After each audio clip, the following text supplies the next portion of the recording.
মানুষ আপনাকে কষ্ট দিচ্ছে, তাকিয়ে আছেন আল্লাহ। এবার আপনার সেই মানুষের দেওয়া কষ্ট তিল তিল তিল তিল করে আস্তে আস্তে সহ্য ক্ষমতার বাইরে চলে যাচ্ছে।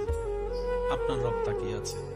শনিবার, রবিবার, সোমবার, মঙ্গলবার, বুধ হয়ে বৃহস্পতি হয়ে আবার শুক্রবার, সপ্তাহ চলে যাচ্ছে, মাস হয়ে যাচ্ছে।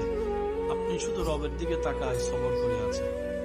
রবের যেই দিন ইচ্ছা হবে, রব ফেরেশতাকে বলবে, কিরে আমার বান্দাকে মাসের পর মাস, বছরের পর বছর কষ্ট দিচ্ছে, সেইভাবে ধৈর্য ধরে সহ্য করে আছে কেন?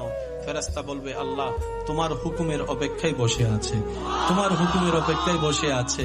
সে তোমাকে সন্তুষ্টি করার জন্য মুখ থাকার পরও গালির পরিবর্তে গালি দিচ্ছে না। আল্লাহ সে তোমাকে রাজি করার জন্য মারের পরিবর্তে মার দিচ্ছে না। সে দুনিয়ার মানুষ সৃষ্টি তাকে কষ্ট দিচ্ছে, সে তোমার সৃষ্টিকে ভালোবাসা দিয়ে যাচ্ছে, মায়া দিয়ে যাচ্ছে, সেবা দিয়ে যাচ্ছে।